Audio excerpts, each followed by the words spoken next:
Bonjour à vous et bienvenue dans cette vidéo qui est un petit peu différente aujourd'hui parce que j'ai envie de vous présenter un peu les jeux de tarot que j'ai chez moi et que je trouve sympa. J'ai envie de vous partager ma passion pour ces jeux de tarot, voilà. Donc je vous montrerai les cartes un petit peu et je vous en parlerai, je vous dirai un peu mon ressenti aussi au fur et à mesure. On va voir ensemble comment ça se passe. Mais en tout cas, aujourd'hui, on commence cette série de vidéos de présentation avec This Might Hurt Tarot que j'ai déjà utilisé un petit peu dans ma collection. Donc, il y a une boîte traditionnelle un peu, voilà, avec des reliures un peu dorées sur les côtés et les différentes suites mineures. La boîte est assez douce, c'est chouette, j'aime bien le noir et le doré. Après, ça ne s'ouvre pas plus que ça. Donc c'est pas très pratique, je dois vous avouer, pour prendre le... C'est assez joli, mais c'est pas pratique. Par contre, c'est solide, et ça c'est chouette.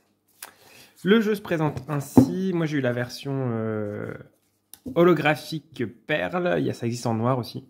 Donc c'est-à-dire que ça fait des reflets colorés. Ils sont assez sympas. Le petit livret est tout doux aussi.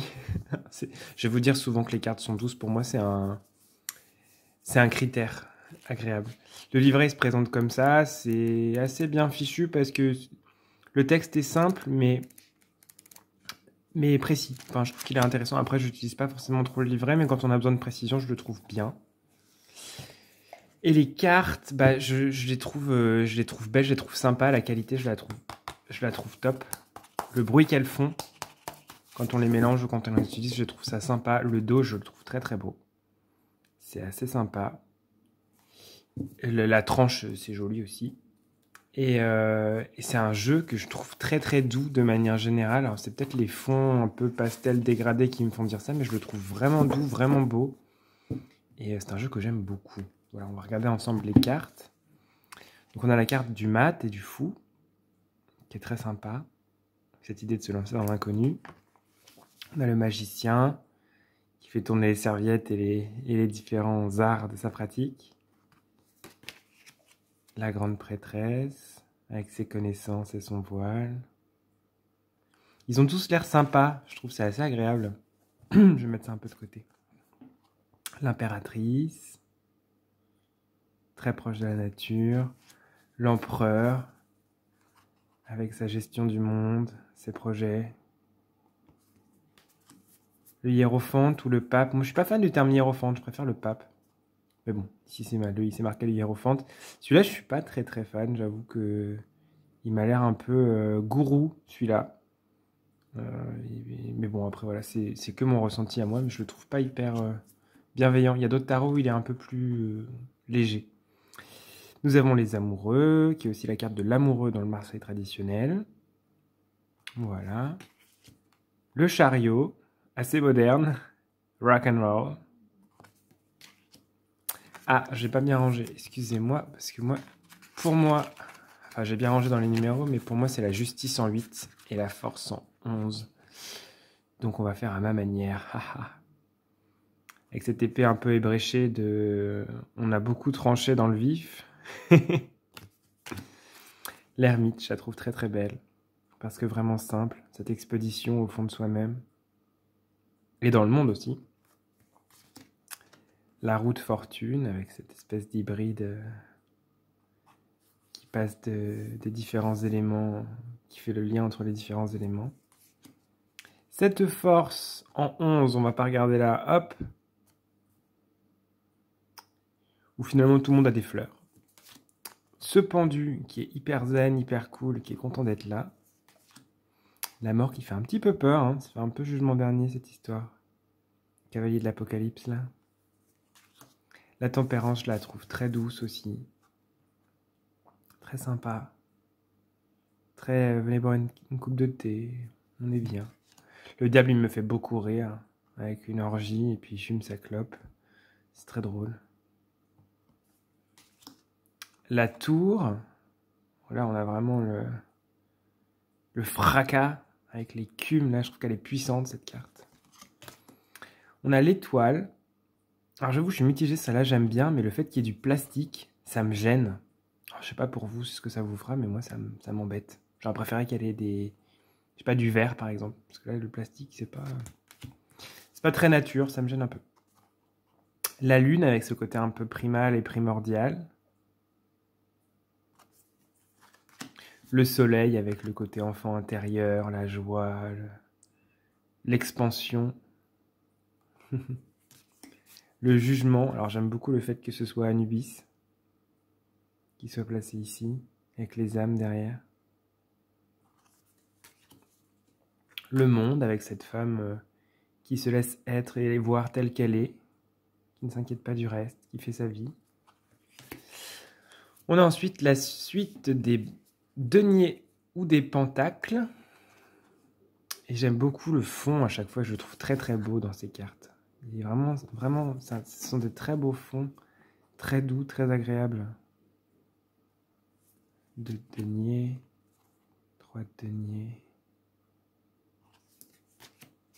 le 4. C'est assez traditionnel les représentations en général. Mais il y a une touche de modernité dans ce tarot que je trouve très sympa. C'est-à-dire que c'est un tarot qu'on peut rapprocher de nous, peut-être aussi par rapport aux vêtements des personnages et aux situations qui sont présentées, mais je trouve que ça fait moins moyenâgeux et donc c'est peut-être plus accessible. Le 8 de denier. Oui, même les petites lunettes, les boucles d'oreilles, je trouve ça très très bien en fait, parce que la créatrice, donc c'est Isabella Rothman, j'avais pas dit le nom, elle a quand même rapproché le tarot de nous. Elle a pris des libertés, même si c'est une tradition Rider-Waite-Smith, elle a quand même trouvé le moyen d'avoir un peu de liberté dans tout ça. Ouais, il y a la moto par exemple, la campagne. Et je trouve que ça le rend touchant ce tarot aussi. Parce qu'à la fois, après c'est dans mon ressenti, mais à la fois je trouve qu'il fait ancien, mais il fait ancien, neuf, nouveau. Je saurais pas comment l'expliquer autrement. Les épées. À chaque fois le fond est particulier pour toute la suite. C'est des ambiances qui sont un peu différentes. Le 2, je trouve les couleurs sont vraiment douces. Hein. C'est vraiment un tarot que je trouve doux. Même dans ces cartes un peu sombres, je trouve que ça reste doux en fait. Il y a peut-être la manière dont sont faites les plumes, les gouttes de pluie. Il a un côté... Ouais, c'est pas le tarot qui va nous mettre une tatane, quoi. Pas du tout. Par contre, je trouve qu'il est très précis. Que ce soit aussi les expressions des personnages, les situations qui sont présentées, je trouve qu'il est très lisible de manière générale.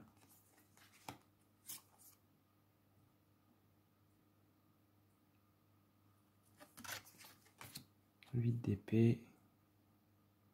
On retrouve quand même la tradition, hein, bien évidemment. Mais avec une petite touche de nouveau.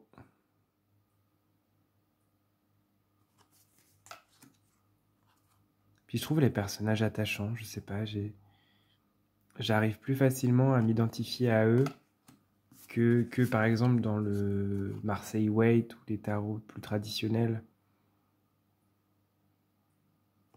Finalement, oui, là par exemple la reine d'épée, bah, j'aime le fait qu'elle ait un peu de forme, qu'elle ait des lunettes, qu'elle soit... Il y a vraiment tout un travail qui est fait aussi, pareil pour le roi d'épée, pour les rapprocher de nous en fait. Et c'est pas parce qu'on voit pas un roi dans sa jeunesse et dans toute sa force que c'est pas un roi d'épée dans l'énergie en fait. Je trouve ça très intéressant. Ce travail qui a été fait de rapprocher de nous. Ouais, je l'ai dit plusieurs fois, mais bon, c'est comme ça. L'as de coupe. J'aime beaucoup cette carte, je la trouve très très douce. Le 2 de coupe, avec les petites boissons chaudes là. Je trouve la suite des coupes là, avec les boissons chaudes, les cafés et les thés là, je trouve ça tellement réconfortant. Ça fait du bien quoi. Même cette carte, allez, prends ta petite tasse de thé là, c'est tranquille. Ça va. Finalement, c'est un peu nos coupes à nous aujourd'hui. Hop. 8 de coupe.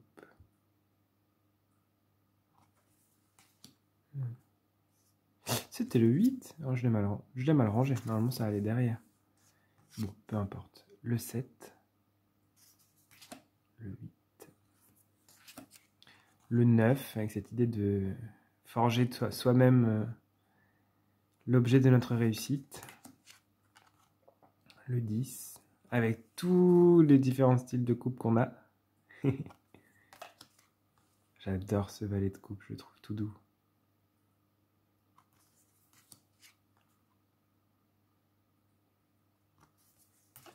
Cette reine de coupe, elle est sublime aussi.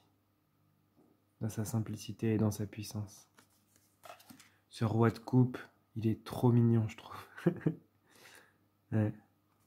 Le fait qu'il y ait des âges différents aussi, je trouve que c'est très intéressant. Parce qu'on peut s'y connecter d'autres manières, en fait. On est passé à la suite des bâtons, qui sont peut-être plus des stylos, là, tels que c'est représenté. Quoique on ait encore des bâtons.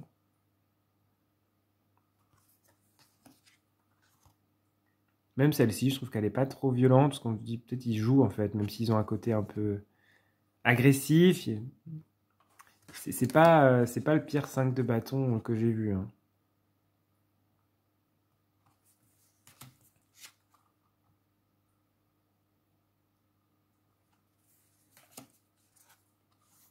Le 8 de bâton.